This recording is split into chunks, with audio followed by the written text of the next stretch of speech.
Welcome to your weekly inspiration. I'm Joey Sampaga, and this is Kathy Google Girl Beckman. I guess it is. How you doing, Kathy? I'm doing good, Joey. How are you doing? I'm doing well, thank you. Yeah, I was kind of at it again, which is Yes. part of how I got this information. I was reading, I was like, only thing that was running around my mind is Google Gal Kathy. Google Gal Kathy.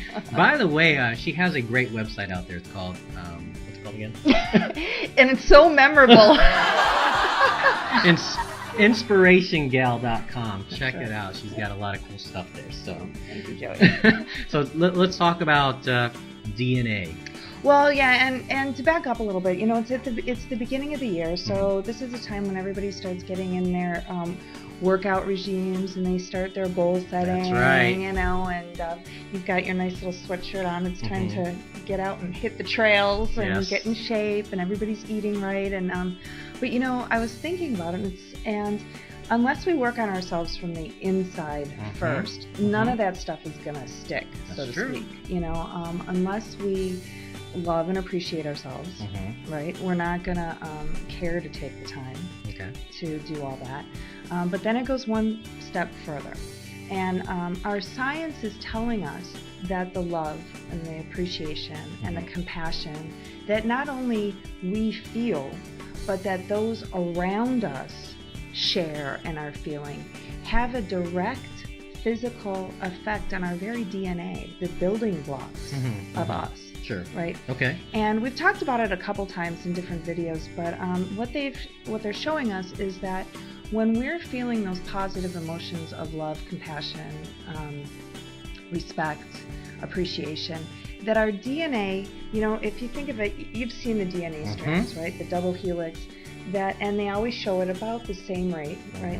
Well, when we're feeling those positive feelings, that DNA is actually relaxed. Okay. And the DNA has a specific length, okay? And when it's relaxed, it actually gets longer, right? So you think of a coil like a phone cord. When it's coiled up, it's like this long, and when you pull it and straighten it out, it gets this long. Same thing happens with the DNA.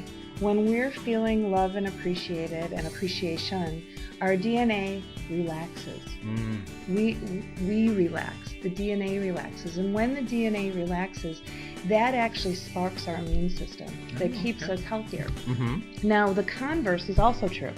So when we're feeling stressed out, hate, anger, all those negative emotions, what happens? We get tight. Yes. And what do we even talk about? People, man, they're so wound up. And it's literal.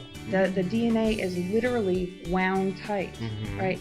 Well, when that DNA is wound tight, those same immune system triggers aren't firing. Okay. And Bruce Lipton has, if you Google Bruce Lipton on YouTube or get his book or his DVD, Biology of Belief, he goes into a lot of detail on this. And he kind of refers to it as the fight or flight mechanism. So our body can either be dealing with the elements and fighting or flighting, right? Or we can be growing. So we can't be using our immune system at the same time that we're totally stressed out or angry and things like that. So if you ever notice people that are really happy most of the time, have you ever noticed that they just look better? They have a little bit more of a glow to them. Their skin is healthier. They just look better. Whereas, when you see people that are dark, they say they're dark and depressed. They even talk about how they look kind of gray. It's the same thing. They're not really growing. The immune system isn't kicking in. Yeah. Well, that's true, because when you do see people who are upset, who are stressed out, I mean, they'll tend to get bags on their eyes, and they could be the most gorgeous person and still look ugly. Right. Oh yeah, absolutely.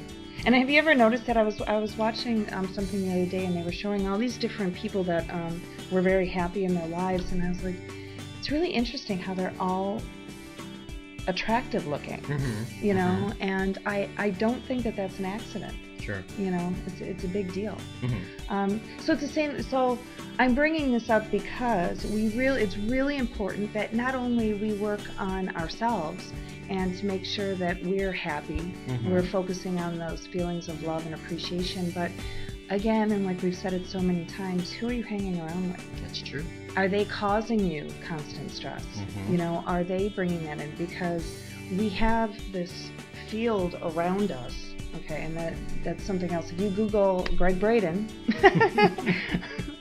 either on YouTube or not, he's written books on this. He's got some YouTube videos, but the HeartMath Institute, you can Google that as well, has done studies where we have this electrical field that emanates from our heart, and it's between it's at least 5 to 8 feet around us. Oh, okay. The only reason we don't know how far it actually emanates is that they haven't, the last I've seen or heard, they haven't been able to calibrate equipment that will track They can anything measure farther that. Wow. than that. Sure. They believe that it's much more than that, but That's amazing how they can measure that type of energy. I know, isn't it? Well, and the energy that comes off of our heart is actually 5,000 times more stronger, not more stronger, I was going to say more powerful, but stronger than that comes off of our brain. Mm. So that's why when you think about, put your heart in it, Yes. everything should start from the heart, the feelings. It's not just words anymore. Our science is actually proving that that's true. Well, yeah, and I know that when I'm at a grocery store or a bank and someone next to me is complaining and arguing and really upset, I can feel that energy, and it kind of puts me in a bad mood. Absolutely, and science is proving it. Yeah. And guess what? And your DNA is physically tightening up when that's happening. So think about this for a second. And there's no science that I've seen that have done studies on this, but what's happened in the last year? There's two main things that have happened, right? Our economy has gone down, right? And what's gone up?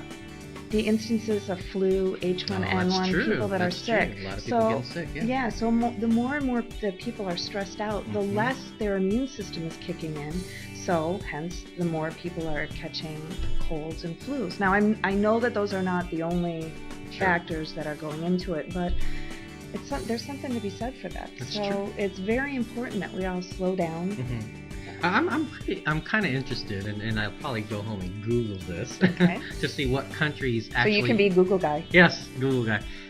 I was just thinking, off subject. Okay. It's a good thing that they did come up with Google, because Google kind of gives it a cool name. Because before we used to do searches on Yahoo. You'd do Yahoo. Yahoo. Remember those guys? Nothing wrong with Yahoo, but I still use it. It's just Google has been coined the term now. Yes. Yeah. So anyway, going back to what I was saying.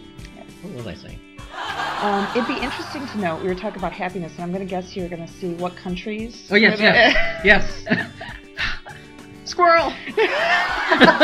Look, something bright and sparkly. Yeah. So I'd be interested to know what countries actually have the longest lifespan. Oh, that'd be very interesting. And then when you look at those to see what type of life they live. Well, I don't know the answer to that, but I do know that Copenhagen was voted. Isn't that a furniture store?